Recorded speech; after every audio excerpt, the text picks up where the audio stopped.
আসসালামু আলাইকুম, সবাই কেমন আছেন? আশা করি সকলে ভালো আছে। আজকে আমরা গিয়েছিলাম মহামায়া ইকো পার্কে, যেটা কিনা ঈশ্বরদী উপজেলায় অবস্থিত। খুবই সুন্দর একটা জায়গা এবং আপনারা চাইলে এখান থেকে ঘুরে আসতে পারেন। কিভাবে যাবেন এবং কোথায় কোথায় ঘুরবেন তাই ভিডিওতে বলার চেষ্টা করব। তো বেশি কথা না বলে আজকের ভিডিও শুরু করা যাক। প্রথমে আপনারা চলে যাবেন ঠাকুরদিঘি বাজার। বাজারের পূর্ব পাশে গেটের মধ্যে লেখা থাকবে মহামায়া লেক। গেট দিয়ে প্রবেশ করার পর রাস্তার পাশে কিছু লোকাল সিএনজি দেখতে পারবেন। চাইলে আপনারা ওগুলো নিয়ে যেতে পারেন মহামায়া লেকে। এক্ষেত্রে জনপ্রতি ভাড়া পড়বে 20 টাকা করে। আমরা মানুষজন বেশি ছিলাম, যার কারণে আমরা সিএনজি না নিয়ে হেঁটেই যাচ্ছিলাম। আপনারা রাস্তা দিয়ে যাওয়ার সময় এখানকার গ্রামীণ পরিবেশ দেখতে পারবেন।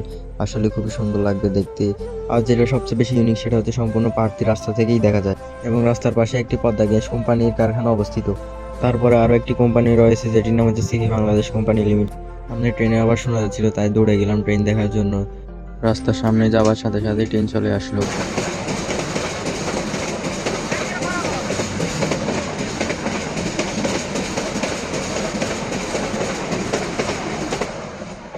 ট্রেন যাওয়ার পর আমরা সকলে রেল লাইন পার হয়ে আবার সামনের দিকে হাঁটতে লাগলাম। সামনে যেতে আমাদের চোখে পড়লো মহামায়া গেটের প্রবেশদ্বার, যেখানে প্রবেশ করতে হলে অবশ্যই আপনাদেরকে টিকিট সংগ্রহ করতে হবে। এই ক্ষেত্রে জনপ্রতি টিকিটের দাম পড়বে 30 টাকা করে। আমরা 7 জন ছিলাম, দেন 7টা টিকিট কেটেই ভিতরে প্রবেশ করলাম।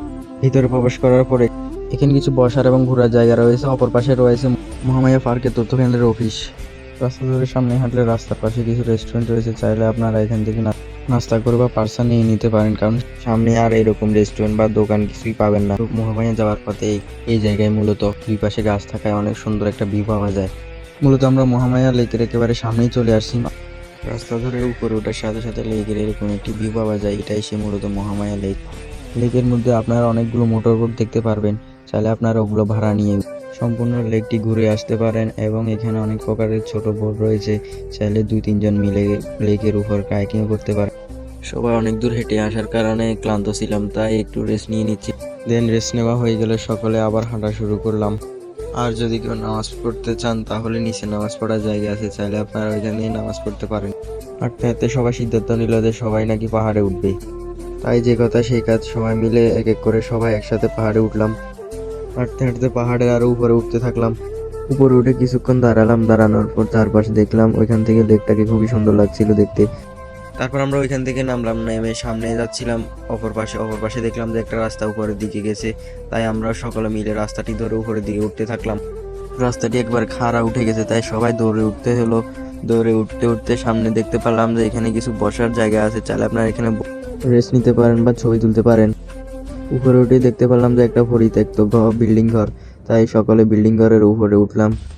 ঘরটির উপরে উঠলে দেখা যায় এখানকার প্রাকৃতিক সৌন্দর্য। এক পাশে রয়েছে গাছপালা, বন জঙ্গল এবং ঠিক তার অপর পাশে রয়েছে মহামায়া লেকটি। দেখতে আসলে খুবই সুন্দর লাগছিল। আমরা সকলে এখানে বসে কিছুক্ষণ সময় কাটালাম।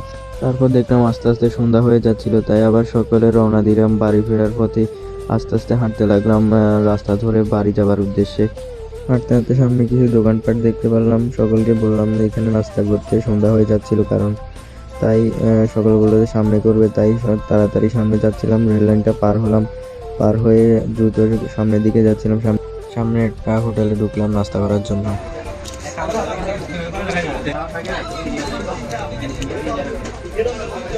নাস্তা করা হয়ে গেলে সকলে আবার হোটেল থেকে বেরিয়ে পড়লাম বাড়ি যাওয়ার জন্য।